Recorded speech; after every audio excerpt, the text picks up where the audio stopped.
Good evening, good afternoon, good morning, whatever the fuck you're watching.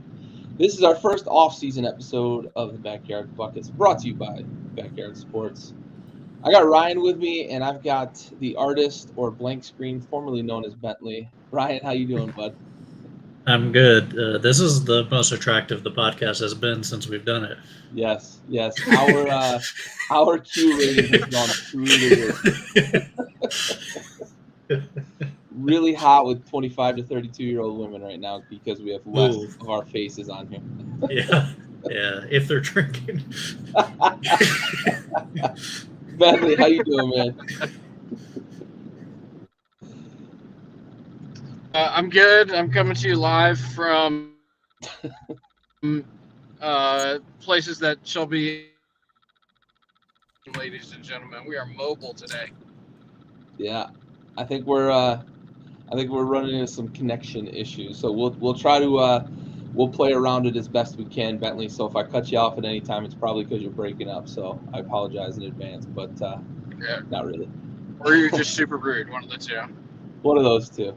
Take your pick and run with it.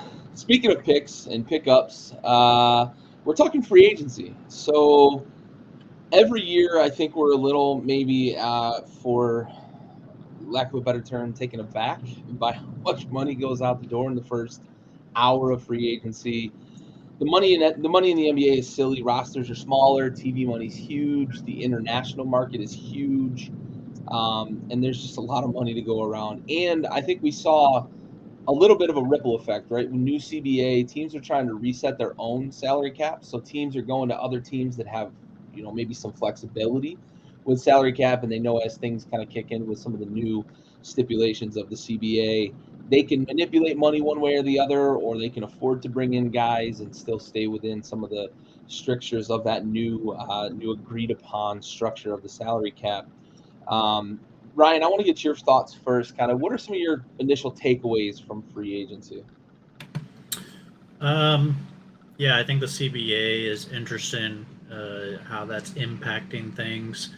I think we're seeing a lot of years that kind of coincide with the money going up as well, with the new TV deal coming in here in the next couple of years.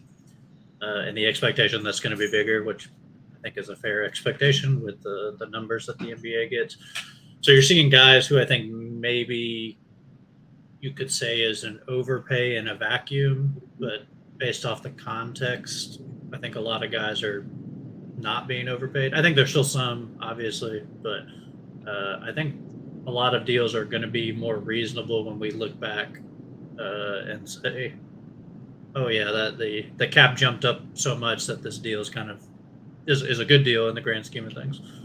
Yeah, that's a really good point, and one that I think gets lost, on maybe the casual fan, right? You don't think about where the money's going, and then, you know, not to get too far sidetracked, but I often have conversations where people, because I'm a veteran, and we have some veteran experience here at the podcast, but also on the show tonight. Um, Talking a lot about like, oh, the military should be paid more than fucking NBA or professional athletes, right? Like, yeah, one, they sell a product, right? They sell a product that generates a lot of revenue, and two, if the players weren't getting paid, where do you think that money's going to go? It stays right in the owner's fucking pocket, and then you get to bitch about the owners being fucking filthy rich and yada yada yada, right? It's a self-licking ice cream cone there. So, in the context of how we're going to talk about it on this show, right? Overpaid is in the context of the structure of the salary and the salary cap and everything else, and what the player brings to the table and kind of the talent that comes with them. And I think it is easy sometimes to look at some of the deals that get thrown out, especially early in free agency with guys committing.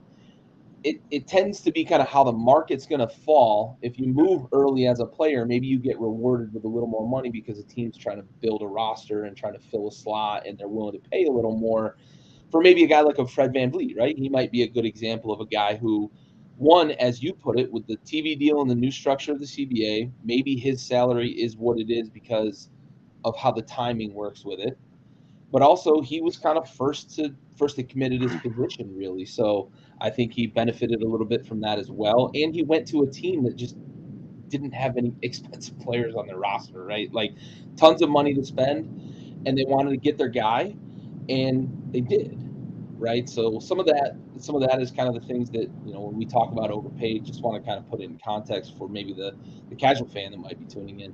Bentley, what are some of your takeaways from free agency here in the early, first week really of free agency? Yeah, so just based off of kind of free agency periods in the past where you see a lot of movement, players kind of shaking up the league going here and there. I thought that this year resembled a lot of talent being retained. Um, Players moved here and there. Uh, All right, Bentley, we're gonna come back to you, bud. But I think I caught the gist of what you said there, and I think Ryan and I might be able to pick up a little bit on that. So retention, right? And I think potentially some of the more intriguing signings were guys that went back to their team, right? You saw the Bucks kind of keep their core in house, and they're going to add a little bit to it. But that's a team that had championship aspirations. They have had championship aspirations for several years. One seed in the East. They have a title here in recent memory. Hopefully Bentley can get a little better connection and rejoin here, or maybe he's home and we're going to get him from his desktop. We can have him pick right back up. But Ryan, what are your thoughts on the retention and maybe more so in years past? I think Bentley's right that we have seen maybe more guys stay home, or maybe it's just bigger names that I think we're staying home this year with free agency as opposed to years past. Yeah, I think it's a combination of a couple things. I think there's like the philosophical side of the team building where you can get into the platitudes of, it's cheaper to keep her and, the devil kind of things, right? I think people build teams like that a lot of the time, right? It's like, I know what I got with this guy. I see him every day in practice. A lot of those guys are stars, so it makes it easy. Like Draymond Green, for example, like is a star. They know what they're getting. I think that they're paying the right price for him, and he was willing to go back there. So there's usually mutual interest. I think it's like being traded, right? Obviously, with being traded, you don't get the option to pick where you want to go very often. But Yeah. in free agency, you do get that option. But most people don't want to leave. They have homes. They have, especially guys who have been there a long time. Yeah. They've settled, right? So I think if the money is there, that is just an easier thing to do. But outside of those factors, outside of the human factors and the philosophical factors, I just think a lot of teams have very specific play styles, and they know what fits into it. Right? You can make guesses. Draymond Green fits great into Golden State. Where if he goes somewhere else, great. Yeah, is he just a defensive player somewhere else because of his offensive limitations? Outside of the playmaking. I guess another example would be like Jeremy Grant. Yep. Jeremy Grant's, they know what they're getting. He fits well with that core. Unfortunately, the Dame thing came up and kind of, I think, messed that up. But I think from a structure, it's like, I want my team to look like this. Well, you already know with that guy that he fits that. It's a lot harder to guess that. It's like in football with cornerbacks, right? When they draft cornerbacks, you're like, that's a zone corner. Zone guy. Yeah. Yep. Yeah. And then you're like, well, we play press man, so good luck. Yep. And it's like, well, that didn't work out super well. And I think GMs are just as smart as they've ever been. They make mistakes, but they're as smart as they've ever been. And I think they really understand the value of team building from a strategy perspective and also the personal side of it. Yeah, absolutely. And the locker room culture, right? You mentioned the personal side. A lot of that goes into that locker room culture. I look at a guy, you mentioned Draymond Green, how he fits in Golden State. A guy like Chris Middleton too. Is he the guy that he is in Milwaukee if he goes somewhere else? I don't know, because he's afforded a lot of luxury with regards to being able to go one-on-one and utilize his skill set in ways that he might not be able to do other places, because there's only one Giannis Antetokounmpo in the league, right?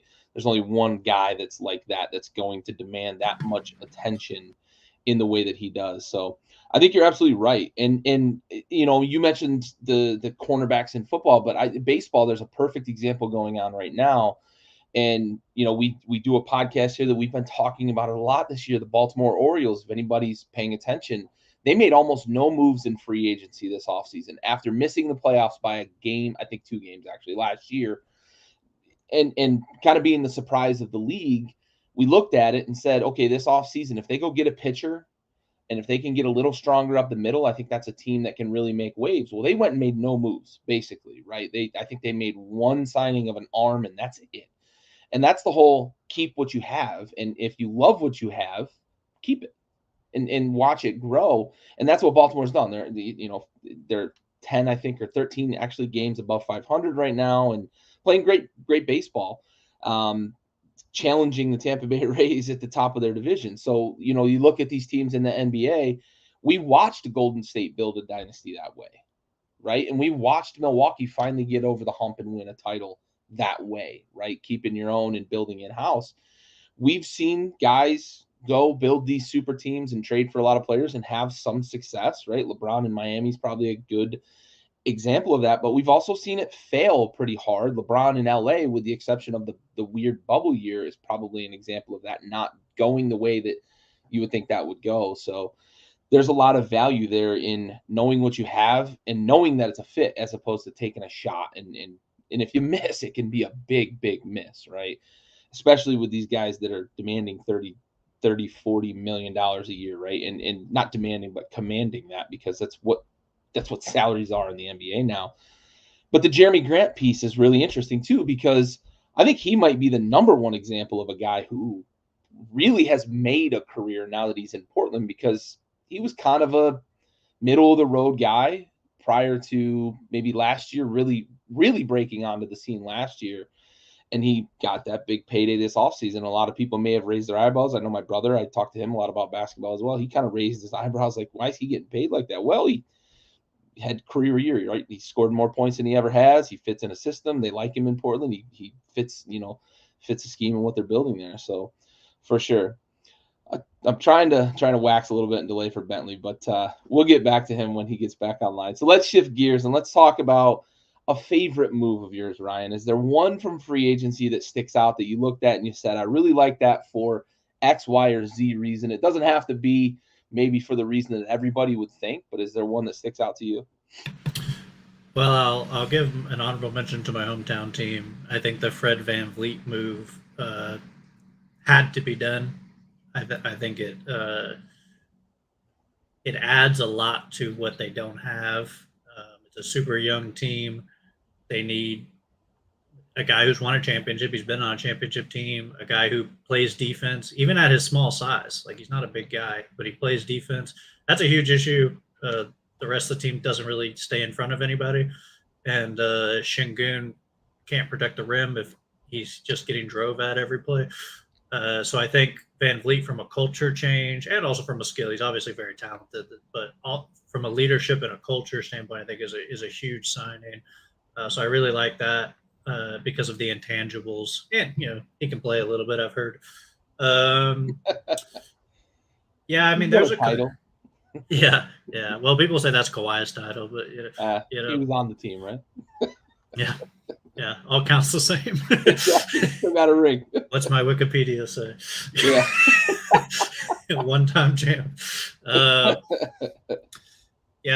like a lot of what the Mavericks are doing. And as a person who's not a Mavericks fan, as a Houston fan, and we have a rivalry with the Mavericks, as we have a rivalry with the Spurs, I really like what the Mavs are doing. I think signing Kyrie, as much as people hate on it, I think it had to happen.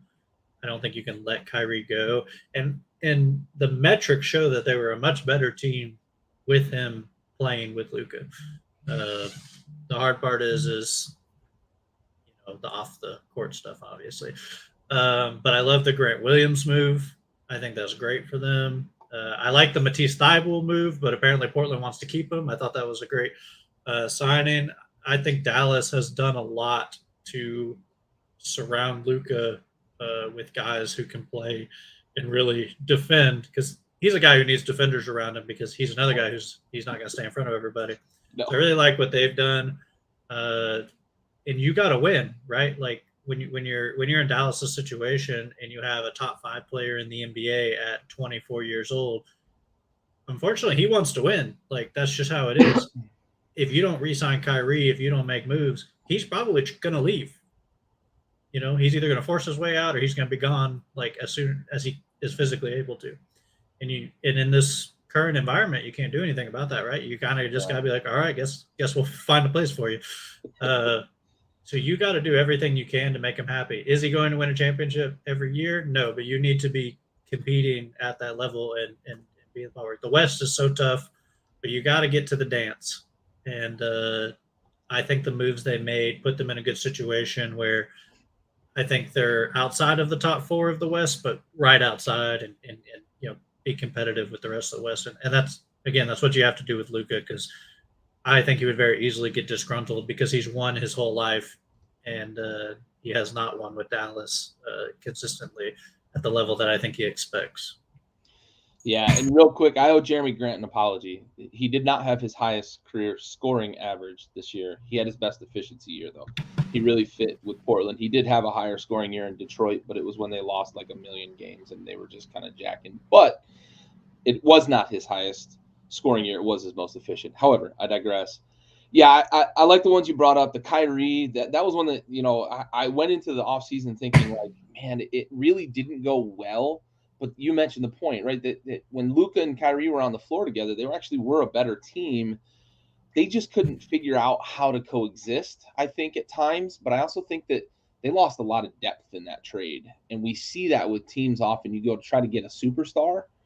And, I mentioned the Lakers a moment ago. I think part of that, when they made that Anthony Davis trade, they lost a lot of depth there. And we saw them struggle early with, the LeBron AD and then the bubble. Obviously, they get that. But since then, it's been kind of an uphill battle for them. It's hard to build depth when you trade a bunch of it away, especially guys that are that are actually valuable pieces, valuable enough to get you a superstar, right?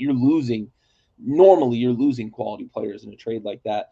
And I thought that Dallas had to sign him. I thought they had to keep him to, one, save a little face, right? That's part of the equation, but also to see this thing through, because you have an off season where you can start to build around what you've got with Luka and Kyrie. I like that they were willing to say, okay, we made a mistake, with how this was handled down the stretch, but one, we retained that top 10 pick, and two, thanks NBA, right? But and two, that we've got an opportunity this offseason with, if there's some moves, and you mentioned Thibault, et cetera, but we'll see what goes on there and how they can build around those two, because Luka is a superstar. Luka is a potential face of the league, right? In that kind of vein. And Kyrie, for all of the off-field or off-court issues and all of the weirdness that goes on with him as kind of just being, himself as a human being, or whatever it is that drives him to have these controversial takes or whatever, he's still one of the most talented basketball players that's ever laced up shoes, right? Another one that I thought was really kind of sneaky, and I loved it. It doesn't make a lot of waves, but I really liked Malik Beasley for Milwaukee, because I think he's a guy that gives them what they needed in this past postseason, his depth and ability to kind of guard multiple positions.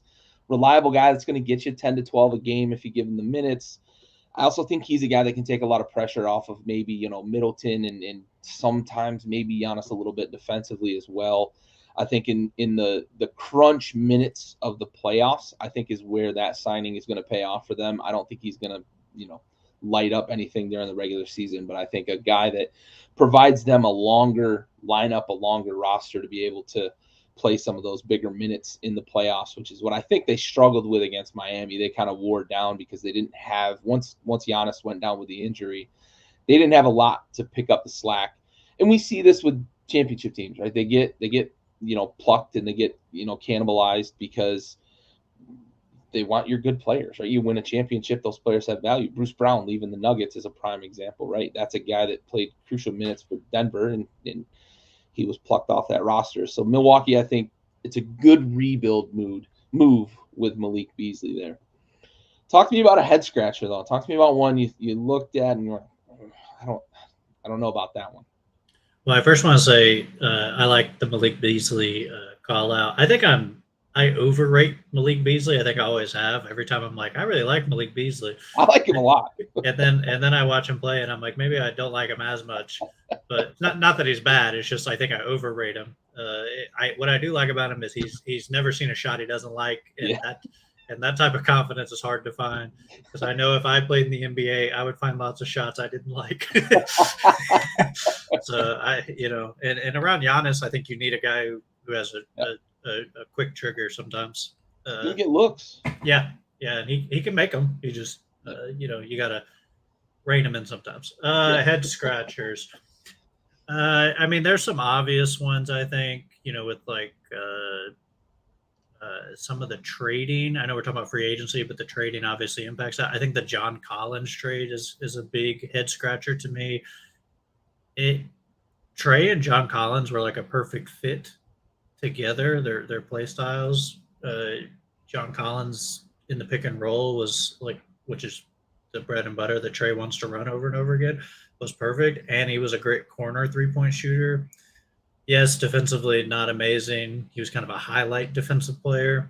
But if you're going to trade John Collins and all you get back is like salary, trade exception, I mean, that's a big loss for a team that was in the Eastern Conference Finals, 2 years ago? And you, again, got a guy, Trey, who wants to win. DeJounte Murray wants to win. Like, these guys want to win. And it's like, let's get rid of I think they're like third or fourth best player for nothing. Yep. Maybe they're going to make a move with that trade exception, and they probably should because I think they got worse by a lot. So that would be my big head scratcher. And now that Bentley's back, I'll let him say something. Yeah, for sure. One real quick one, and Bentley might appreciate this. I forgot to mention Rui re-signing with the Lakers. I thought was a really good move for the Lakers and for Rui because he seemed to fit a lot better in that scheme than he ever did in Washington. And I blame Washington for it. I'm a huge Rui fan, so I'm always going to blame Washington for it. Loved him at Gonzaga. Loved the fact that he ended with Washington, and then I don't even get to really watch him grow with Washington. But I think he came into his own in that Lakers scheme. I think that's a really good signing for them to re-sign him. And I'll get off my soapbox now. And Bentley, I want to go back to you, and I want to give you an opportunity to talk about. You were mentioning that a lot of the re-signings were a big piece of what you took away from free agency this year. We talked a little bit and said, it does feel like this year is a little bit more of that kind of keep your own. Ryan mentioned that sometimes it's a scheme fit, a roster building fit, that comfortability, that culture in the locker room. What are your thoughts? You'll finish your thought there with re-signing of players in free agency. Yeah, so it almost coincides with what Ryan had mentioned about the cap going up year after next. I believe it's 2025, and how some of these deals are kind of structured. Like specifically the D'Angelo Russell deal. I don't know if you guys hit on that, but like that's a short deal that comes off the cap whenever the cap goes up. The Dylan Brooks deal is very front loaded. That will not be nearly as punishing whenever the cap goes up in 2 years. And now he was a mover, right? Not he was a mover. He wasn't a retention. However, it did feel to me that there were much fewer players that moved locations this year, and it was a lot of guys coming back to the place that they knew, the chemistry that they have with their teammates currently. And that was just kind of my takeaway. It felt like there was less movement and more retention this year. Compared to previous seasons, at least. Yeah, for sure. I agree. All right, so back to you. What was your favorite move? What was a move you loved in free agency? Okay, so my kind of cheeky favorite move, and Ryan's already shaking his head. This is a player who was drafted in 2019, I believe, and he's going to be on his third team now. He was a player.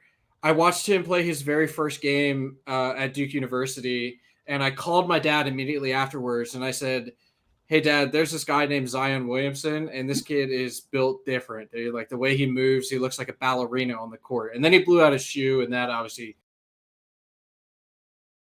And I had with my dad that night on the phone, I said, "There's another guy on this court that I think is potentially better than Zion Williamson just because of his skill set and his frame, right?" There's a guy named Kevin Durant who he sort of resembles. So that hasn't panned out well in my favor, but I'm still kind of holding out hope. His name is Cam Reddish, and he just signed a deal to play for the Los Angeles Lakers. Now, you may not think that that's a big deal, right? Cam Reddish, third team in 4 years, whatever, not a big deal. That's where you would be wrong, my friend. On said Los Angeles Lakers, there is a player by the name of LeBron James. You may have heard of him. He's won 4 NBA titles. All of those NBA titles have one thing in common. Shooters. On each of those rosters, there was a player from Duke University. This year, there will be a player from Duke University on the Los Angeles Lakers roster, and his name is Cam Reddish. So, if you are a Lakers fan, you should buy all of the Cam Reddish jerseys and be very, very thankful that he is on your team. Yes, Gary, the take was as bad as you thought it was. You were like, "Oh, shooters, that makes a lot of sense." Like surround him with guys. It's a good player. and then I will say this though, I'm gonna let Bentley maybe off the hook a little bit, depending on how you feel about my takes. But I liked Cam Reddish a lot coming out of that draft. I thought where he got drafted was a good fit. It did not pan out at all the way I thought it would. I liked his ability to shoot at the next level, and it just hasn't translated for him. His weaknesses have been exploited at every turn, and that's what they do in the pros, right? Yep. He hasn't learned, he hasn't gotten better, he hasn't grown as a basketball player. But in LA, they're not going to ask him to do a lot. They're going to ask him to just be a shooter, and if he figures out his role and can be that, it might be a good pickup there for LA. I'm not of the they have a Duke player, so now they're going to win a championship thing. So I will agree that I also thought that Cam Reddish had a chance to be really good in the NBA, and I missed bad on him. But Duke. I do have a real favorite. That was kind of my cheeky one. Go ahead. I'm not sure if Ryan talked about this, and please stop me if he did already. But Eric Gordon signing with the Suns. Okay, so Eric Gordon signing with the Suns is a big deal because that's a guy who has playoff experience. He went deep with the Rockets. Actually, Ryan and I did a deep dive on Rockets playoff history today. Nice. But yeah, Eric Gordon has had a lot of playoff experience. He knows what it takes to win, and that's a guy who kind of you would assume would have his pick of the litter from playoff contending teams that wanted to sign him again to another 2-year deal whenever the cap goes back up in 2 years, so he can come off and be a free agent again. But guys, shows to me that players in this league think that is a team that's ready to win, and they just kind of have to fill out that roster. And I think it was very savvy of them to sign him to that deal, as well as another player on that roster now, Yuta Watanabe, a player that not many casual NBA fans probably know about, but he was a lights out shooter for the second half of the season in Brooklyn before Kevin Durant got traded. And you have to imagine that was kind of a Kevin Durant recommendation, like, hey, this guy was money for me in Brooklyn. We should bring him in. He's another shooter to add to the floor to spread it out. So I know it's very Phoenix central with those two guys, but Eric Gordon's probably my favorite signing, specifically for the money. They got a deal, and he was like $6 million or something like that. Yeah, they got a steal there with Eric Gordon, who's a guy who can play crunch time for them in playoff games. Yeah, for sure. Veteran leadership. You mentioned it, the playoff experience. He's been on some winning teams. He's been in some good locker rooms. You also have to find those guys, right? If you've got a roster where 4 guys are eating up, $1 billion basically, you've got to find those guys, right? And Eric Gordon's a perfect fit. I like the Watanabe move as well. Shooters, you got to have more of those. And I think that's what Phoenix is going to try to do this year. I think they're just going to try to outscore everybody 140 to 128 every night. So, Ryan, any further thoughts there? I see you nodding a little bit. Maybe a little something to jump on there with Bentley's thoughts. Yeah, I like Phoenix's move. Me and Bentley were talking about this before. I also like the Keita Bates Diop move, who might be an even deeper cut than Yuta Watanabe. Great news. He was really good with San Antonio last year, which obviously San Antonio was not good last year, and maybe some people would argue some hollow stats, but his efficiency numbers were pretty good. I think he's a contributing player in the NBA, and they're getting those guys super cheap, right? It's a great spot if you're a role player, because it's like, I get to play with these stars, and if I show out, my next contract will be bigger, right? Yeah, I can go to another team that has some money, right, and get $10 million instead of $2 million, right? Like, that's a huge difference. I mean, it's a massive difference. Yep. So I think they've had a lot of good moves, and I agree. I love Eric Gordon. He can't defend like he used to, but he's still a great shooter. He can even handle the ball a little bit. I'm not a facilitator really, but he will break defenses down even at his old age. And he's got like a herky jerky handle. He's pretty fun to watch. I think he'll be good in Phoenix, and it'll be interesting to see what that team looks like because I've never seen a team assembled like that. With there's been star teams, but I think this one is pretty uniquely assembled. Yeah, for sure. So yeah, interesting stuff. So Bentley, I don't know if you caught it, but Ryan was talking a bit about the trade, kind of the John Collins trade being one of the more perplexing, head-scratching moves that he's seen this offseason. Ryan, was there any more you wanted to finish? Any signings you wanted to tack onto that, or was that kind of what your focus area was? Super perplexing move for sure. Yeah, the only reason I don't think that's like if I was gonna like grade that, the only reason I wouldn't say it's like the bottom of the barrel, like that's one of the worst moves I've ever seen, is because of the trade exception. Yep. And that's literally the only reason. It's like cap space and the trade exception, but they don't really have that much cap space. It's not right. Like they were. I think they're still over the cap, I believe. So really, it's just the trade exception. Yeah, you didn't even get under the luxury tax with that move. That's Atlanta just signed DeJounte Murray to an extension. I don't know if you guys mentioned that. Okay. Yep. Yeah. Pretty team friendly. 120 for 4. Yeah, not too bad for a guy of his caliber. Yeah. Yeah. I just think like why make yourself worse unless you're going to do something to make yourself better. Which, like, maybe they are. Maybe they're like, hey, by the trade deadline, we'll have a move, like, ready to go. But they're going to get Zion. I don't know. I don't know what you're getting, right? Collins is like, was this going to be like a $25 million trade exception? Like, there's some guys, but, like, are they going to be better than John Collins? Like, I don't know. Like, what do you need around Trey? Some athleticism, some shooting. That's who John Collins. Some rebounding, I think that was worse. As far as signing goes, I didn't like the Jeremy Grant signing. I don't think it was great. I love Jeremy Grant. I think he's defensively he's gotten a little worse because he's getting older. He used to be after Philadelphia, he was a pretty good defender. Still got the length, but he's not as quick as he used to be. But really, an efficient scorer. He's really he's kind of inversely improved his offensive game as his defensive game he's not bad, but it's gone down.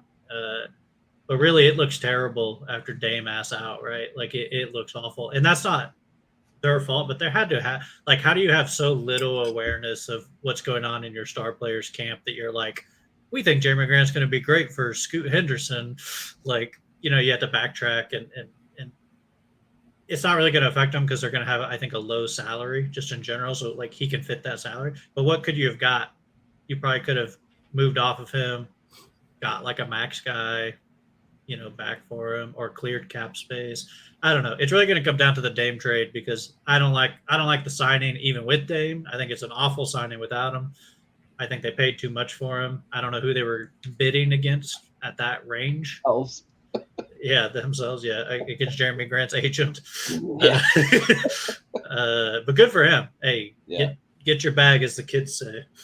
Yeah, protect that chicken for sure. I don't love the move. I defended it a minute ago, mostly because of he was a very efficient offensive player last year. But I do think it was kind of a last-ditch effort by Portland to say, okay, Dame, let's keep this thing together. I think we can go somewhere with this young kid, and he can help you kind of take some pressure off of you or whatever, and keep Jeremy Grant in house because of how successful. I mean, offensively, they were still a good team last year, but in a vacuum now, right now that Dame's likely or basically out the door. It's not a great signing for sure. I agree. I want to say, you're kind of saying hey, we're getting the band back together, right? Yeah. It's like, hey, Dame, we're getting the band back together. It just so happens that band is Yellow Card and not the Beatles. We have Creed coming this weekend. They think their band is the coolest band they've ever heard, but it's not that talented. You're not that guy. Bentley, what about you? Head scratcher from free agency. Karis LeVert got $32 million from Cleveland. Don't know why. It wasn't good for them last year. I mean, I guess they need bodies, but he's not like a proven playoff guy, which is where they're aiming, right? Like, we all watched them lose to the Knicks last year in embarrassing fashion. And like, Karis LeVert's a ball stopper. They have a ball stopper in Donovan Mitchell already. I just didn't understand the Karis LeVert 2 years for $32 million. Like, I guess maybe next year he can be a trade piece. And again, it coincides with the cap going up. But like, I don't know. I'm just not a Karis LeVert guy. I don't think he's that good. I don't think he really elevates a team. You can't run your second string offense through him because, like I said, he's a ball stopper. So like, and they gave all that money to Max Strus. Yeah. It's like, I know you got to spend the money somewhere, but why not just extend Darius Garland early? Like, and then your money issues are like, they're good. Or sign, I don't know, someone else. Like, literally anybody other than Karis LeVert. I didn't love that. It didn't make much sense to me. Go out and get a backup five. Jock Landale was available. Like, go sign Jock Landale to back up.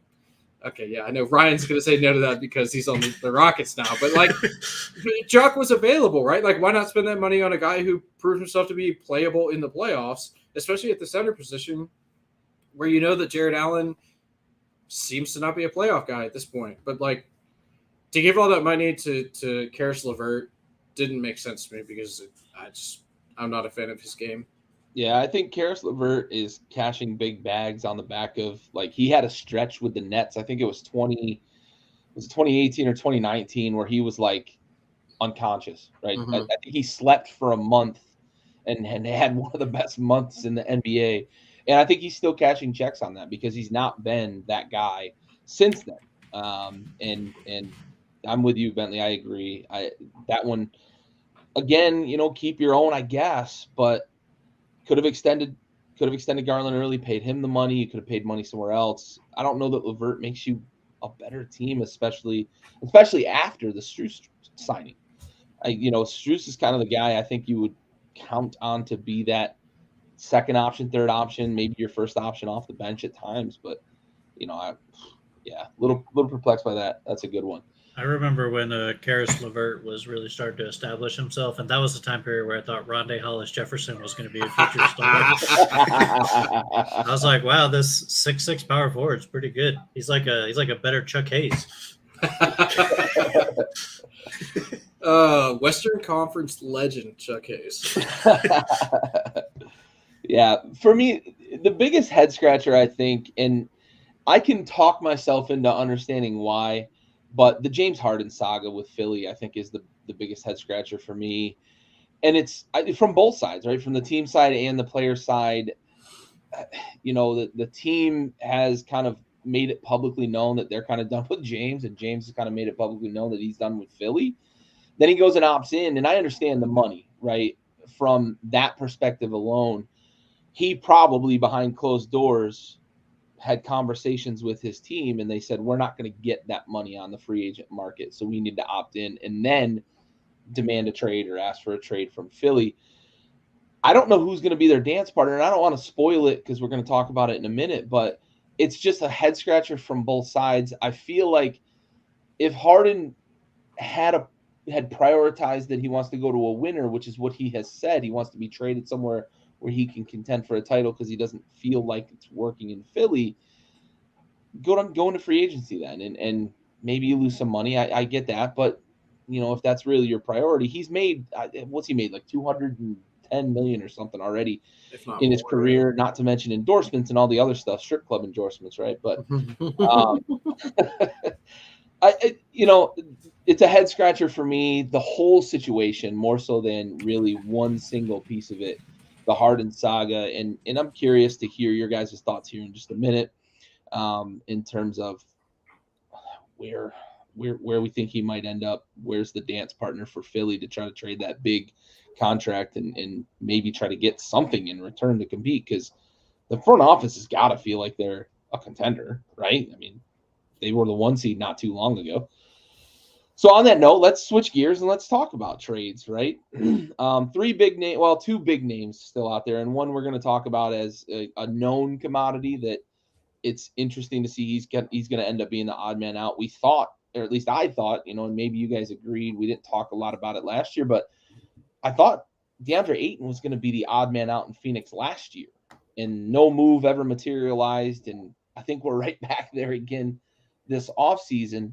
But I want to start with kind of the big elephant in the room. Dame Lillard, does he end up in Miami? What do you think that package looks like? And do you think Portland can get value back on Dame from a team like Miami?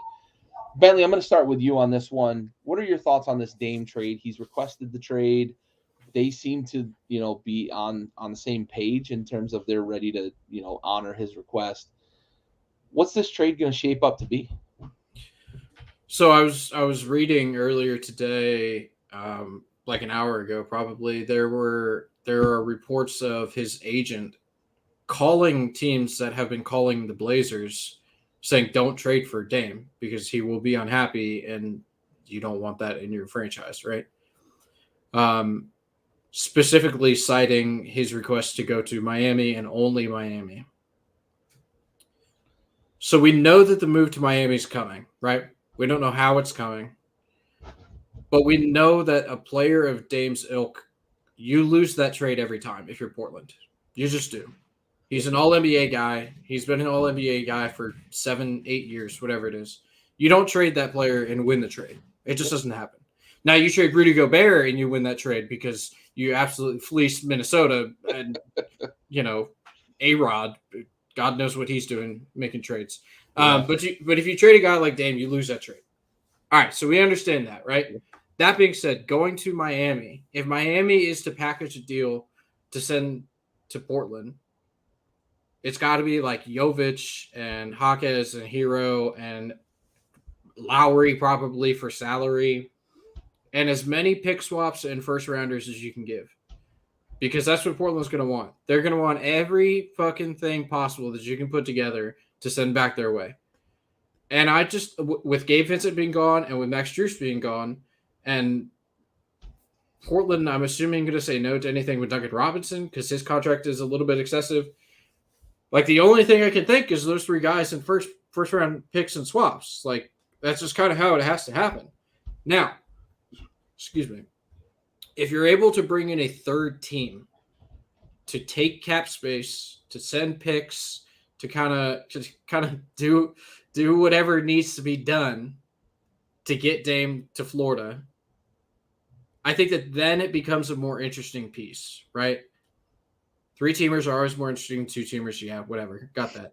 But if they're actually able to pull it off where all 3 teams feel like they win the trade, which we know doesn't happen because you always lose if you trade a player like Dame, then I think that Dame is going to a team where as long as Bam and Jimmy are there, they can kind of fill the rest of the roster like Phoenix is trying to do right now.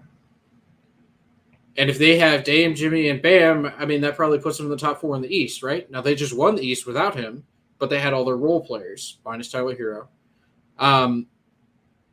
So I don't have a good answer, even though I think that Ryan kind of knows a third team specifically to take Jaquez off the hands of the Miami Heat. That might be able to facilitate a move from Dame to Miami. So I'll let him dive into that one here in a minute.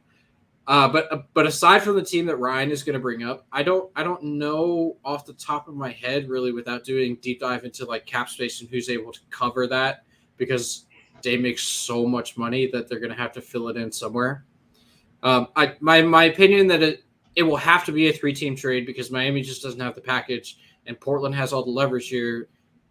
Dame seems like a classy enough guy that he's going to come back and play ball, regardless of whether he's quote unquote happy or not in Portland. So I think a 1-for-1 Dame to Miami doesn't necessarily happen without one team feeling that they got fleeced. Yeah, and real quick before I pass over to Ryan, two quick things. One, every year about this time when there's a big name on the market, it reminds me how much I dislike the NBA's trade rules. Like I get it, you want to keep the money even and yada yada, but I feel like it'd be way more entertaining for us as fans if it was just the fucking Wild Wild West, and Miami could just trade 50 picks to Portland and get Dame back and not have to worry about the money, and we could just make this thing happen and be simple and whatnot. But I digress. I get it, right? You're trying to avoid situations where one team just loads up on all the best players and trades away 100 first-round picks, et cetera, et cetera. Bentley, I want to ask you this question before I go over to Ryan, because I know Ryan has a particular team that makes a ton of sense as the third team in mind. But if you're an Eastern Conference team, do you want to get involved as the third team? Because I've heard a couple of teams from the East floated out there, Nets being one, and I don't want to spoil too much, right? But they've been floated as one, and there's a couple other teams that do have some of that flexibility with contracts that would kind of make the money match.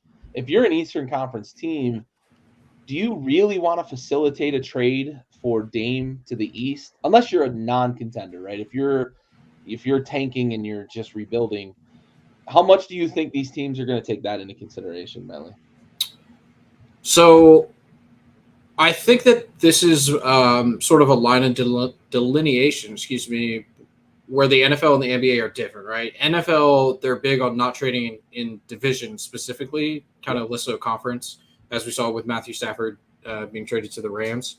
I think if you're an Eastern Conference team, this is kind of a two-part answer, right? I'll give you the short answer first.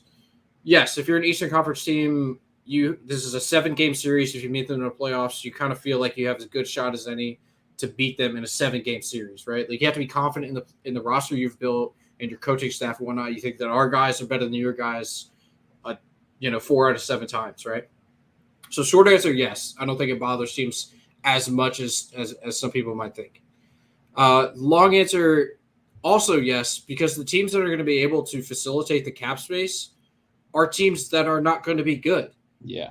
They have the smaller payrolls, right? Yep. If it's Charlotte or Washington or Orlando, the teams that are not necessarily thinking that they're going to be competing against Dame and Miami in the playoffs this upcoming season, they're probably thinking, hey, we could take the salary, we get some assets or some picks back, and then we just keep it moving because we're not even going to see Dame in the playoffs in the next 2 years, right? Yep.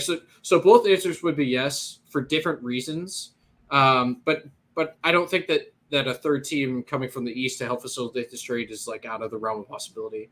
Brooklyn is a little bit of a different situation because they probably will be trying to win this year, hoping that Mikal Bridges takes another leap like we saw him last year after the trade.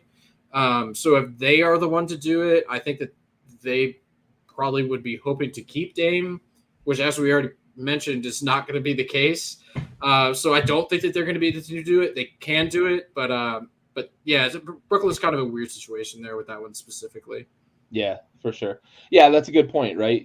The teams that have the flexibility to be able to do it are not the teams that are going to be competing. It is different in the NBA, right? Teams are butted right up against the salary cap and over the salary cap and in the luxury tax and all that. The ones that are competing are the ones that are there, and they're not the ones that are going to be, raising their hand to say, I'll take that. I'll take that dead salary on. Yeah. All right. Ryan, what are your thoughts on the Dame trade? Well, first I want to apologize to my friend and coworker Kyle Landry in the chat for the slander about yellow card. If you have an issue with it, you can meet me at Ocean Avenue and we can talk it out. Sorry, that was a bad joke. That's a bad joke. All right. What were we talking about? I'm just kidding. So the facilitating the trade. So Bentley suggested I know of a third team. I think San Antonio would love to get involved, specifically to bring Jaime Jaquez over to San Antonio, partly because Jaquez is a good player. I hated the Jaquez pick because now it's causing them issues because he's not as valuable as some other guys that could have been taken in that pick. But I think San Antonio, if they could get their hands on him, would love it. He'd be a hometown hero. He might sell as much as Wemby does in jerseys. He really does. And he's a good player, which helps. You don't want to just make money and be bad. You want to make money and have a contributor. Their front court's a little loaded, so maybe they don't. But I think like a team like that, especially in the Western Conference, would be willing to get involved. One thing I will say is I hope Dame doesn't get traded, so he drops a diss track about the Portland general manager, because I think that would be awesome. True. Because all the dollar with the bars, like Shaq, and Kobe were like the beginning of like the rap NBA players, and we'll have reached the ultimate version of that where it's people making fun of their own front offices.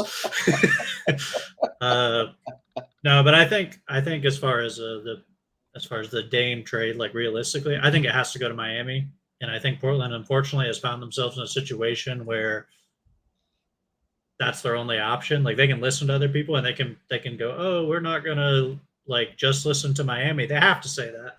Yeah. But I don't think they can do it because that's not real.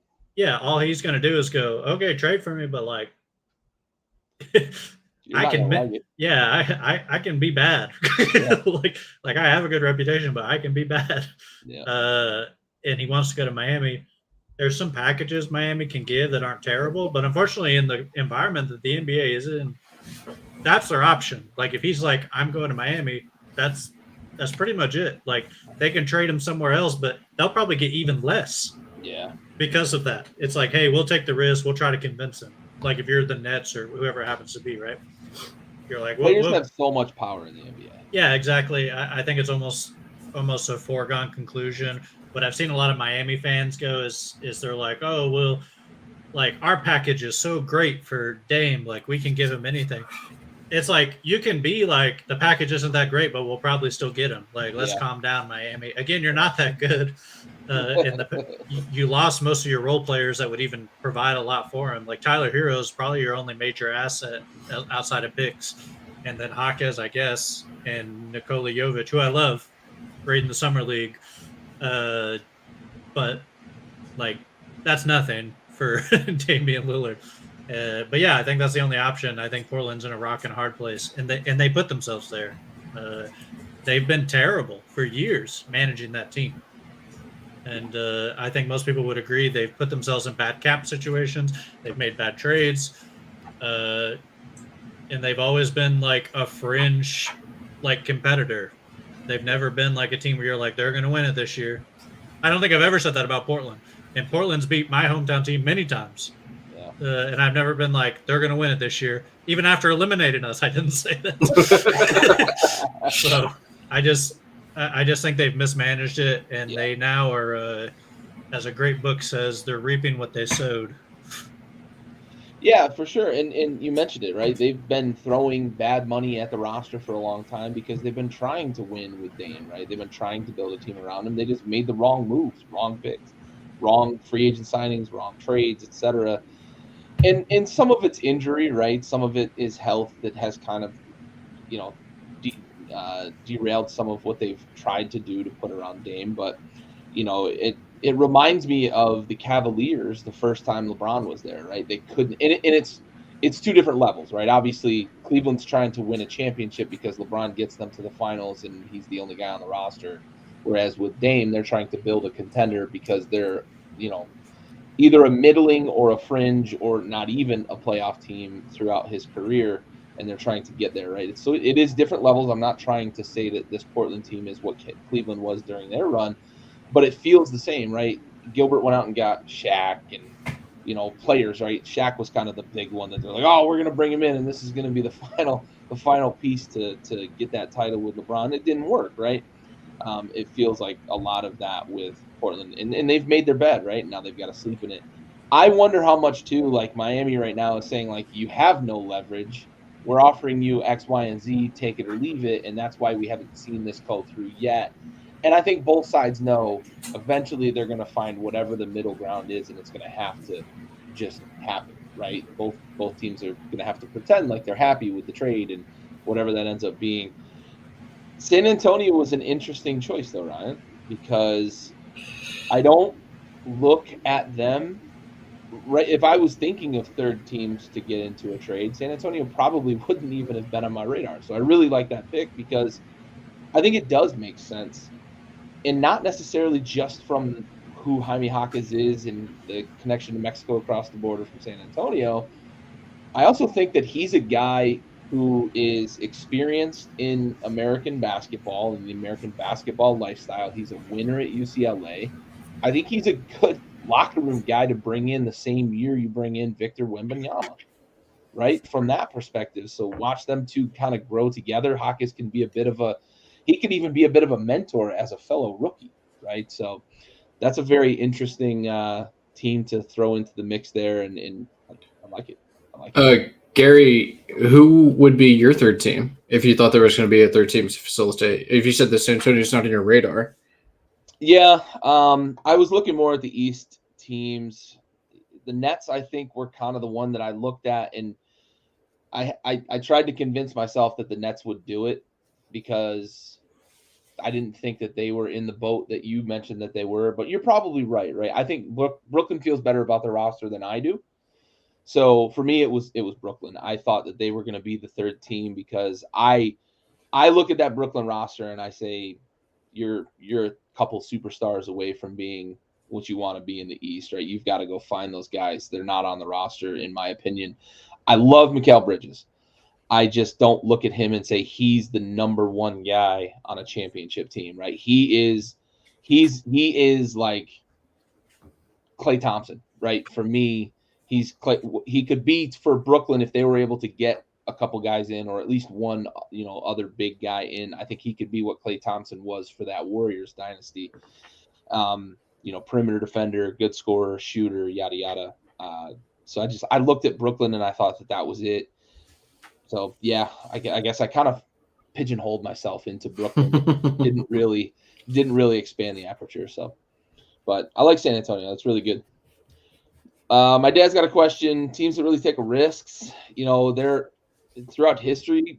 I think there have been teams that have, but I think a lot of times we look with hindsight and say they made a mistake, right? In the moment, I don't know that we treat a lot of teams as being heavy risk takers. I think that we look at the NBA and the players that they go get, and you say, I see why they did that. They had to go get a face. They had to go get a name. They had to go get a player to fill a position.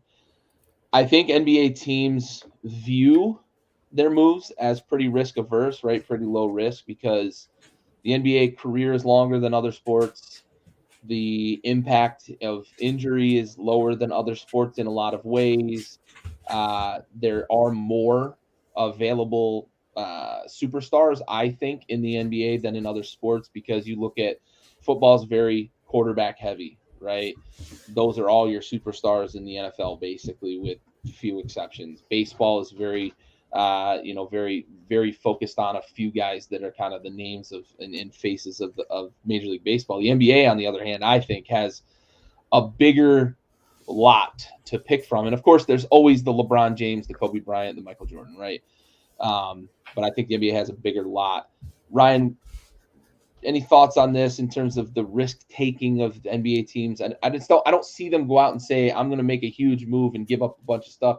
I also think the NBA trade rules maybe keep some of this at bay as well. Yeah, I mean, from a job security standpoint, a lot of guys are risk averse, right? And it really comes down to what's the expectation of the team. If getting into the playoffs every year is the expectation, then you can be pretty risk averse and probably do that depending on the construct of your roster, right? And maintain your job as GM or president of basketball, all those personnel decision makers. Mm-hmm. What I will say is the analytics revolution has definitely increased the risk profile that teams are willing to take on. You saw that with Philadelphia, right? It's like, hey, we're just going to be bad. Yeah. And there's a lot of risk outside of the basketball court that come with that. There's financial risk. There's your job. There's fan base loss, right? It's like, hey, the fan base will come back when we win, but we're not going to win for 5 years. Right. It's like, so, hopefully most of them come back, right? Like there is risk because this is a business. Yeah. So a lot of them view it from like a stock market, like that risk, right? Where it's there's blue chip guys, there's prospects who are huge variants, right? And that's where the risk comes in, is the people that view it from like an equity of a player standpoint and like how that affects the entire franchise as a whole. And the other thing I think that guys will take risk is injury risk, right? Guys will take on guys that it's like, hey, if this guy's healthy, we got it. But he's Kristaps is a good example, right? It's like, hey, if he stays healthy, Boston is increasing their risk. They're increasing their ceiling, but lowering their floor with the Kristaps trade, right? Like that is a risk. It's like, hey, we could legitimately be worse, like very, very easily, but we could be so much better. Yeah. Right. Yeah. And being willing to increase the aperture from a results perspective, being willing from the scatter plot to have more possible endings, right? Less linear. That is a risk in a lot of different ways. So yeah, there are guys that take risk. Obviously, a lot of teams don't, like I said, because they don't want to lose their jobs from a general manager's perspective. But there's definitely teams who do it. It's just not in the way that I think a lot of other sports do it. Yeah. Bentley, what do you think? Yeah, so I kind of thought of this from a more, since we're talking about moves and trades and picks and signings and stuff, I kind of went that direction with it. And I had a couple examples. I didn't go back super far in my brain because we're doing this on the fly, but Minnesota, I came up with 2 examples, which is kind of shocking. Didn't expect Minnesota to be at the top of my list right here with 2, but they traded Kevin Love for the number 1 overall pick, Andrew Wiggins. Kevin Love was an All-NBA guy, 25 and 12 every night. And they traded him for an unproven commodity. That seems like kind of a risky move, right? Like you have a guy who you can try to build around, or you can trade for this kid who's, 19 coming out of Kansas and nobody knows if he's going to be good or not. Now, Mabel Jordan has become one of the all-time greats, but that's another point, right? They also were risky last year when they traded 7 first-round picks to include some players, right? But technically 7 first-round picks for Rudy Gobert. Yeah. That's a pretty fucking risky move, if you ask me. In today's NBA, they zigged when everybody else is zagging, right? He's a guy that doesn't space the floor, and we saw when Donovan Mitchell was there that he got played off the court in playoff games. And they said, hey, we think he's good. We can play him. And they made that trade for him. Also, Phoenix making all of these deals. They made the deal last year to trade for Kevin Durant, and then they made the deal to trade for Bradley Beal. Basically emptied the cupboards to bring these guys in. Now, I get it, new owner syndrome. It happens in every sport. You get a new owner, they want to make moves, they want to improve, do all that stuff, right? But, that's pretty risky. If you were to say, hey, I'm trading for X player, it could be LeBron, it could be Steph, any number of, the 8 best guys that are actually difference makers in the NBA. You say, I'm making a trade for this guy. Will it win me a championship? 9 times out of 10, the answer is no. Right? It's just that stuff it's very rare that happens, right? So for them to make the decision to go out and trade for one of those guys, one of the 8 guys that makes a difference, and then another one of, I don't know, the 30 best players in the league, which Bradley Beal could potentially be again, right? That's a risky move. There are teams I think that have recently, and Brian mentioned it with the growth of analytics in the sport of basketball, that have been risky, right? Even Ryan's team, the Rockets themselves, when they played 5 guys under 6'7", they just said, fuck us under, dude. We don't need it. We're going to shoot 68 threes every single night, and we're going to make the playoffs. Only mistake was that Chuck Hayes was not in the lineup. Very true. Very true. Yeah. But from a roster configuration standpoint, there are teams that I think that are willing to take risks.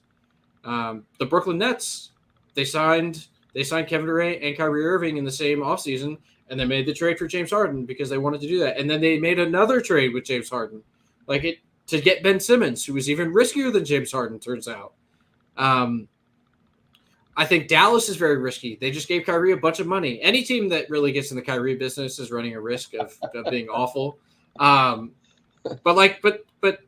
Now, I know that they were kind of up against the clock.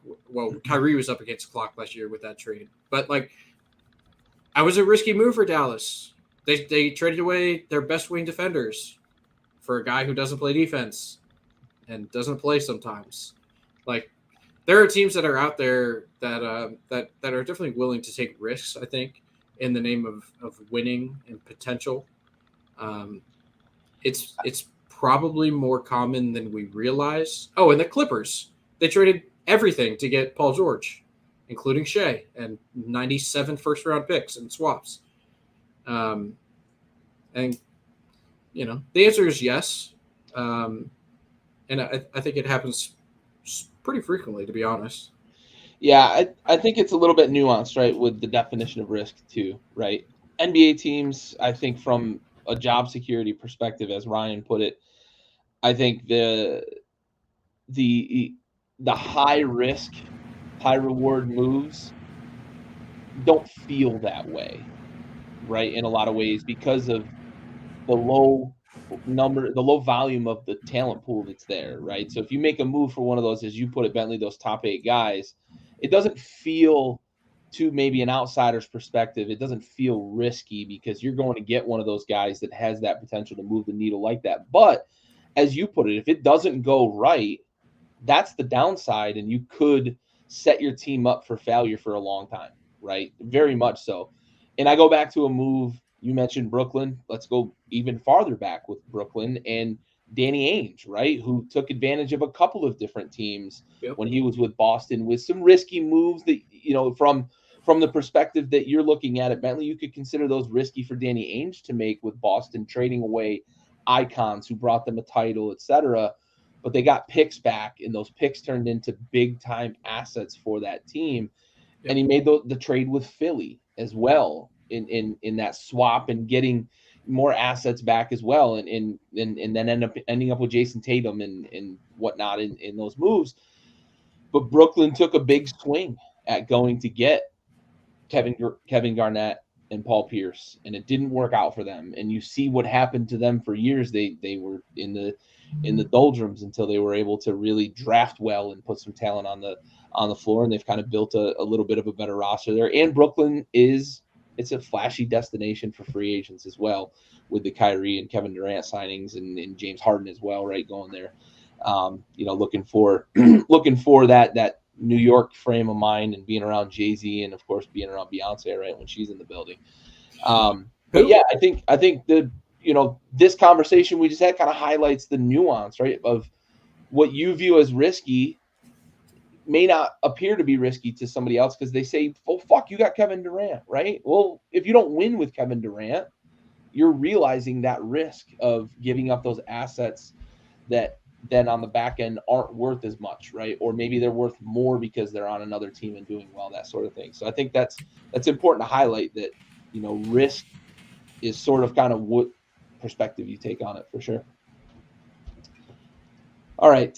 So we talked about Dame. Let's talk a little bit about James Harden. And I want to frame this a little bit because I mentioned it a moment ago, but I don't know who the suitor is, right? So I'm really interested to get your guys' perspective, because Ryan especially, I think, has interesting ways of kind of framing things and saying, well, this makes total sense. And then I think about it, I'm like, yeah, that does make total sense. Why the fuck didn't that occur to me, right? So Ryan, the basketball nerd, I'm going to leave you for last, bud. Bentley, Bentley, I'm really interested to hear your perspective too, though, because we've talked a lot about who James Harden is, and what he brings, and where, you know, what team I think could use a guy who isn't what he used to be, but he can flash a little bit. Sometimes you get a night where he hits 7 threes and you get a little bit of a feel of, oh yeah, okay, you know, maybe he can still cook a little bit. So what's going on with Harden? Where does he end up? What's a good fit, right? I kind of want to hear both perspectives. If it's the same team, right, then certainly. But let me know where you think he'd be a good fit, because I'll be upfront. I don't see a team that I look at right now and say, yeah, Ryan's struggling with the camera. He looks so good right now. It's incredible. Yeah, right?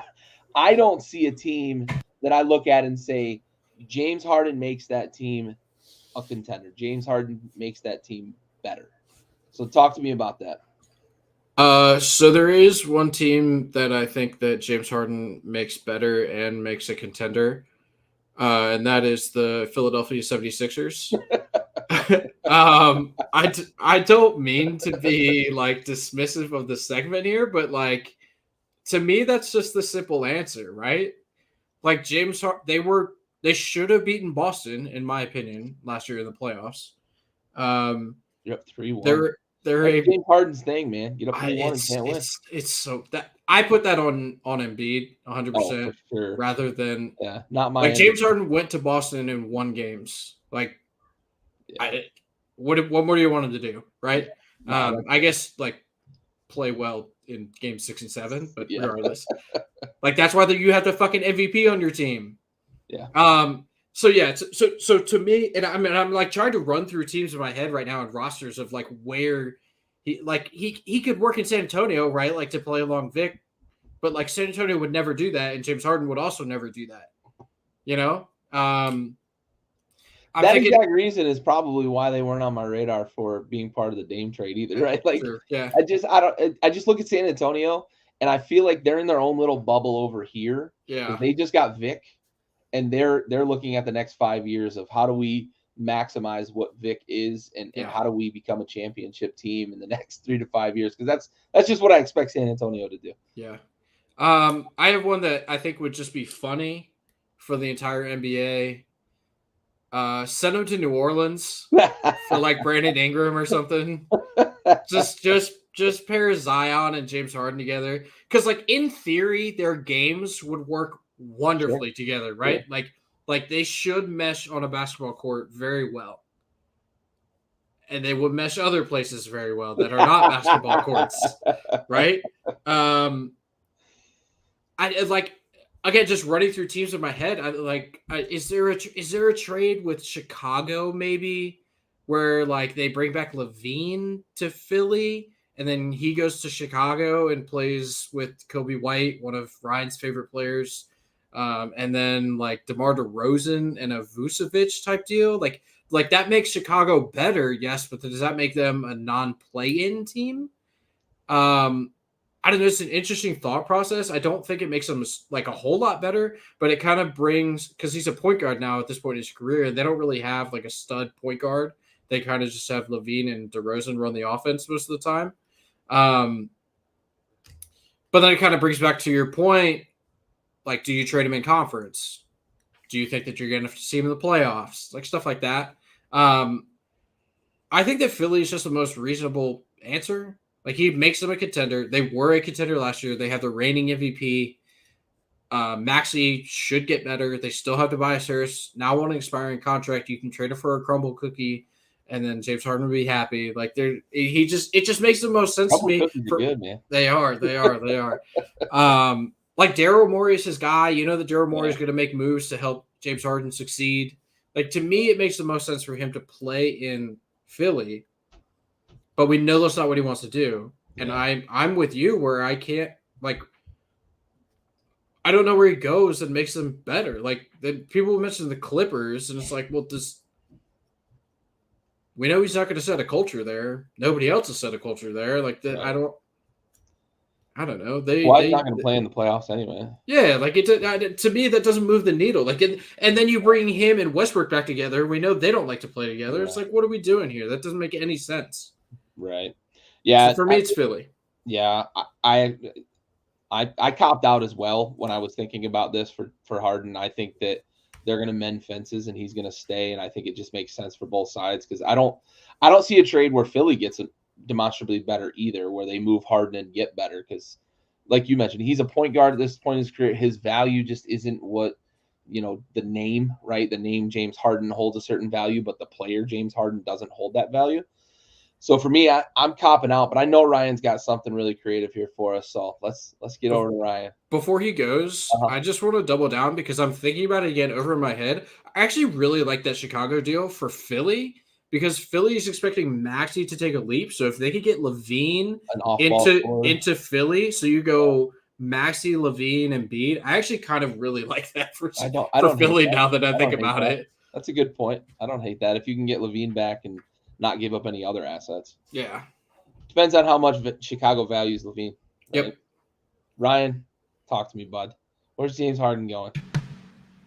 Where's This was a really interesting conversation to hear, because I do think this is such a unique situation as far as where he fits. Like you're saying, I think, Gary, you started to bring up a really good point about what does Philadelphia get out of this, right? Because it creates a domino effect where it's like, okay, maybe Embiid's leaving now, right? And it just is like, is Embiid going to hang around if Harden is gone? Is it like, are they going to, like, what do they do, right? They're pretty assetless at this point, and there's a lot of second and third order effects here that I think could be really unfortunate for Philadelphia.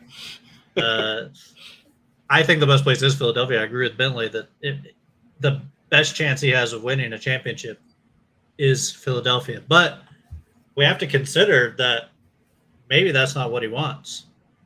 We have to consider that, right?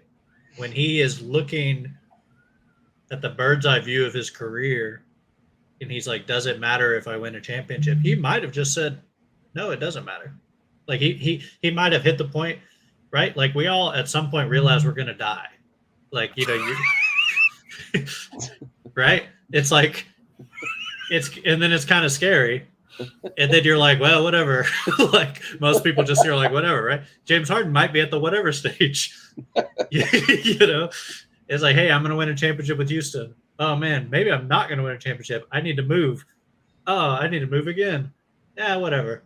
You know, it's very possible he's reached that stage where he's just like, I'm fine going just at a place I like better.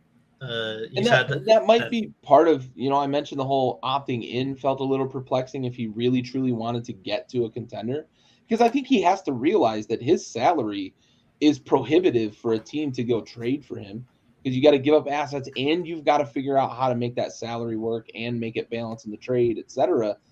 It's not easy to make a trade for a guy making as much money as he is, who's on this kind of far end of the back end of his career. Yeah, I think a good indicator that he possibly is at the point where he doesn't care as much about the ring is he wanted to go to Houston. Yeah. He and allegedly the reason he opted in is because the interest was not mutual. Houston was like, hey, we prefer Van Vliet. Like, we're going in that direction. And it's like, why do you want to come here? Like, if your goal is to win, you're not winning where you're a house there. I mean, yeah, he owns a house. He's beloved here. Like, he's one of my favorite players of all time. He's one of the fan bases, maybe the second greatest Rocket of all time. Like, I mean, I completely get it, right?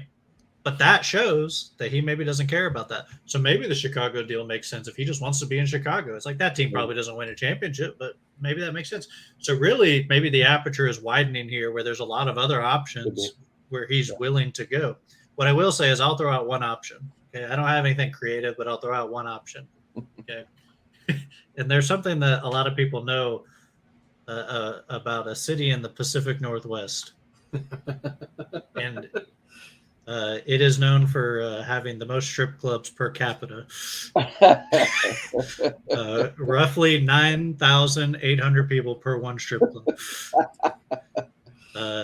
So a straight swap for Dame makes a lot of sense for both parties. So James can like go out, you know, teach Scoot how to be an NBA point guard and have a good time, and like, because he clearly, like, winning's not his number one priority. Like I said, I don't think it is anymore. Because I just don't see a place where he is better than in Philadelphia. There's just not. So that is actually an interesting perspective, right? If you're Dame and Philly enters the fray and Portland says, yep, we can make this work. Let's bring Harden out. He's a guy who's on his way out. We don't have to worry about him eating minutes from Scoot. He can teach him how to play the game. He can teach him how to, you know, he can teach him what not to do in his free time, that sort of thing. If you're Dame and you have an opportunity to go play with the defending MVP, to play with Embiid and play on that roster there, it's a good roster. You mentioned it's assetless, but in and of itself, right? You add Dame especially to that roster, who I think is, I don't know that there's any question, but I think, right, that he's a demonstrably better player than James Harden is one-on-one, right? Just player to player. Right now at this stage of their careers, would you consider easing up on the requirement to go to Miami if Philly came into the fray? I think we've all established, right, we believe that the Miami deal is just, it's going to get done. But that's a really interesting, if I'm Dame, maybe I reconsider because I get an opportunity to go play with Joel Embiid, who's one of the, unicorns probably that we could consider as big men, right? His ability to kind of stretch the floor. He's a really good defender, et cetera, et cetera. Would you reconsider, Ryan, if you're Dame and you have an opportunity to go to Philly instead of some of the other teams that have kind of entered the mix? Yeah, I think if that became an option, that would make sense for him to go. I don't understand why Miami is his only place he wants to go outside. He wants to play with his buddies, I guess. I guess he has a good relationship there, and Miami's cool, I guess. Cool. Yeah, I don't really know. I think, like, he's really limiting his potential by, like, trying to do that. But, I have no idea what's in his mind, I'm guessing. So, but yeah, on paper, that makes a lot of sense. I do think that Dame's game probably fits pretty well in Philadelphia. I think it makes a lot of sense. Especially with Bentley mentioned Maxey, right? They want him to be the primary ball handler. I think you get Dame in a situation where he doesn't have to be that. His game could, honestly, offensively, he could take it even another step where he just focuses on scoring the fucking ball. Yeah, I think there are a lot of options for him. I think a straight swap is the only thing that makes sense to me, honestly. Like, I was being funny, but it really, like, contractually, as far as, like, getting something back that like Portland would probably want to move him, like, would probably want a 3-team, like, move him around, but, like, that kind of makes sense to me. And he's on a 1-year deal. Yeah. Like, he signed, he re-upped for 1 year. It's like, you teach this guy how to play for a year, and then you're gone, and you can go wherever you want. Yeah, go have fun. You're not cratering your roster if you do make that move. In Philadelphia, it probably has to give up, like, a little bit more than just Harden because of contractual issues. I actually think Harden is still a better player than Dame right now, but I think it's pretty close. But the contract is going to require Philadelphia to have to give more. But yeah, I just don't think Dame wants to go there, and he's going to force his way to Miami, which I think is a mistake. Yeah. Bentley, what do you think? Would you reconsider if you were Dame with an opportunity to play with Embiid? Yeah. I mean, I think it makes more sense, like, as is, than going to Miami. He just wants to go to South Beach. Yeah, like, no state income tax. I get that. He's going to make $65 million here in 2 years. While Ryan was talking, I was on the trade machine, and 1-for-1 swap, Dame Harden does not work. Just the money for the 76ers, because Harden's making $35 million right now, and Dame is going to make $45 million. But James Harden and PJ Tucker both works in a swap. But also a 1-for-1 swap, Harden and Levine does work. So just tossing that nugget out there. It's funny, Daryl Morey, if you're listening, call me. We're starting the campaign. Harden to Chicago, Levine to Philly. I do think that that Dame should probably reconsider if Philly becomes available. And neither of them have no trade clauses, so, like, they can't say no. You know what I mean? Right. And we all know that Daryl Morey, like, his mantra is, like, I have to have 2 stars, right? Like, I have 2 guys. So we know, 1, that he has to have 2 guys. 2, that he's a patient mover, right? He held out on Ben Simmons forever. Yep. Didn't make that trade immediately. So he's going to hold out for Harden until he can get a haul back that he thinks is viable. And if I were him, I would absolutely be calling Portland. Yeah. Be like, hey, bring your guy here. Now, I don't know if Portland's willing to do that, but, I would do it if I was Lillard. For sure. All right, so let's talk a little summer league real quick before we get out of here. I want to just get maybe a couple of, probably too early, right? Because the real, I guess I shouldn't say real, but the Vegas summer league, right? The big one hasn't officially kicked off yet. I believe tomorrow is opening game of Vegas Summer League, if I remember correctly. If not tonight, I can't. It's tonight or tomorrow. But either way, early games played. We've seen some of the rookies. We haven't seen Vic play yet. He did say he would play in Vegas, but he wasn't going to play before that. He skipped international basketball because he wanted to play in the Summer League with San Antonio here in Vegas. So, Ryan, I'm going to go your way first on this. Give me maybe a couple quick thoughts, quick takeaways from some of these early Summer League games that we've seen. Yeah, I think it's, a lot of overreaction, as Summer League often is. What I'll say is Charlotte did a disservice to their team the way they built it. Even though it's Summer League, you can't just be like, let's put 5 guys out there who we want to watch play and see how good they are, because that doesn't make a lot of sense. When your top prospect needs someone who can get him the ball, I guess they're just not worried about it. It's like, hey, let's just get him some game time. But that's my major critique. I think Brandon Miller is going to be fine. I just think that was kind of silly from Charlotte's perspective. Yeah, I think, I think the Jalen Williamses of the world and the Keegan Murrays of the world and the Malachi Branhams, they are, as a great philosopher said, they are who we thought they were.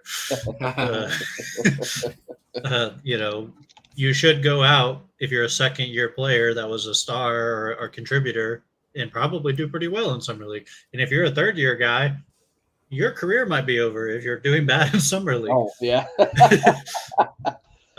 So it's a very pivotal point. And I think we learn a lot about players because if a guy's been on a team for 2+ years and he's coming back into Summer League, it's do or die. And unfortunately, some of them, it's over. It just ends. So I think that's interesting. I think it's cool to see a lot of guys in a not super well organized format sometimes, because you get to see the athleticism that doesn't always show in a regular game. Yeah. Because they get a lot of open floor stuff and guys who are dunks. And guys who are never going to play again, right? Your overseas guys they bring in for veteran presences is that's just. Yeah, that's cool. It's good that they get to do it. My boy Jacob Gilliard from University of Richmond. He's probably not going to play in the NBA for very long, but good for him. Yeah, he'll be great for the league that we're building. yes, our league. He'll be the best. He'll be MVP every year. Oh, 100%. I love Summer League though. I think it's cool, and I'm excited for big Summer League. And I think the people that bet on Summer League are high-level degenerates. Oh, yeah. Okay. Let's calm down. I'm sitting right here. Bailey, what are your thoughts? Early games here, Summer League. Keegan Murray had 41 last night, which he started games in the second round of the playoff. Yeah. That's probably first round of the playoff score against Summer League players. Yeah, what are we doing here, Sacramento? When you set the rookie record for 3-pointers, you probably should have a good Summer League. Yeah, he probably is not going to play in Vegas, and I get that. I am excited to watch their Euro League MVP that they brought over. That'll be a lot of fun, I think. The Spurs without Vic were pretty impressive. They scored 109 points. In our group chat a couple days ago, Ryan said that Jaime Jaquez looks like a bust, and I said, "Go fuck yourself." And then Jaime Jaquez also said, "Go fuck yourself." Yeah. I think that he's looked really good. Now, again, it's Summer League. He should look good. He's better than a lot of players on the court. I think that Jalen Hood-Schifino has looked really good, and I'm excited about that. I'm excited to watch Orlando. I think that Anthony Black and Paolo, I hope that they can develop some chemistry in the Summer League. If Paolo plays, I don't know if Paolo's playing. I would have to double check that roster, but I would assume he would. He's a second-year guy. Hopefully he does. But we kind of touched on this last night offline, and I'm sure that Gary's going to bring it up, but I think the jerseys are awful. These are a bunch of guys that nobody knows. Don't put the name where we can't see it, please. I'm excited to watch everybody when they get to Vegas. That's when the real Summer League starts. The games in Salt Lake City and Sacramento have been fun, but the real stuff starts on Friday when everybody gets to Vegas. Yeah. Paolo is not playing. That makes sense. Yeah. He's too good. Yeah. The jerseys are atrocious. I get the international flair to it. I get that the international game and the NBA game have kind of fused, especially over the last decade. But God, it's terrible. It's terrible. The names on the bottom of the jersey, it looks like it's like part of a logo, and I don't like it. I don't like it at all. Put them back on the top of the damn jerseys for sure. Yep. Can I add one more thing Absolutely. before we try to get out of here? What I will say is, as fans of two teams that aren't very good, these are our only possible championships. It's the summer league, so we got to live it up before the regular season starts. That is fair. That is fair. Yeah. I only really have one takeaway that you guys haven't already hit. And I'm probably going to show my colors here of having a soft spot for Gonzaga. I really like watching Gonzaga. I like Mark Few. I like the way he's built that program, especially being up there in the Pacific Northwest. I will say that Chet Holmgren was pressing really, really badly in his first game back, but I like that he put work into his body. I like that he put work into his durability and being a more physical player potentially. And I thought once he settled into that first game, and now it's eluding me now who they played in the first game, but their first game in Summer League, when he kind of settled in, he looked a lot more like the Chet Holmgren that Oklahoma City drafted with such high expectations, and the Summer League star really that he was before the foot injury last year. I thought he settled in, looked pretty good, and I have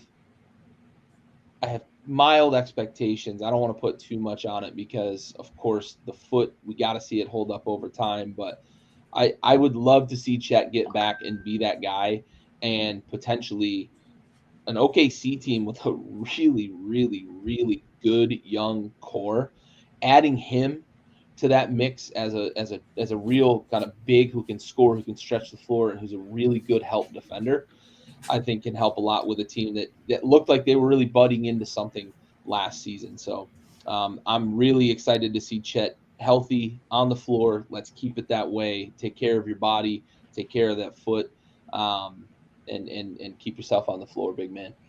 All right, closing thoughts here. Bentley, what you got for me?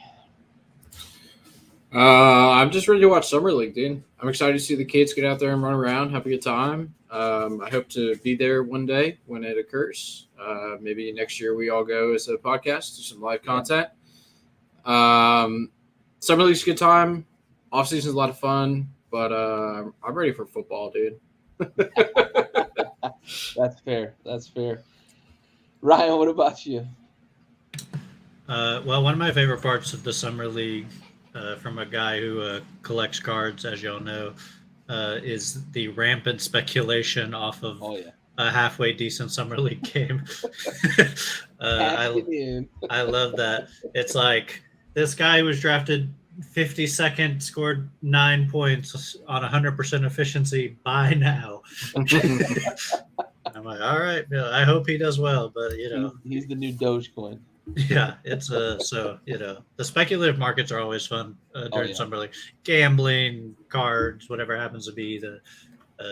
I guess there's NBA cryptocurrency. There's Top Shot or whatever NFTs available out there. Yeah. It's just Summer League is a great time to lose money. Yeah, for sure. If you are going to gamble, take the underdog on the spread. Hits it like a fucking 64% clip or something like that. Take the points. Yeah. All right. Well, I appreciate you guys. For Bentley, for Ryan, this has been another episode of Backyard Buckets. We're talking off season. Next week, we'll have a little more Summer League to review, and we're going to start coming up with some really creative topics to keep the content flowing in the off season. But until then, thank you for tuning in. Thanks for the participation, Landry and Dad. Really appreciate it. We are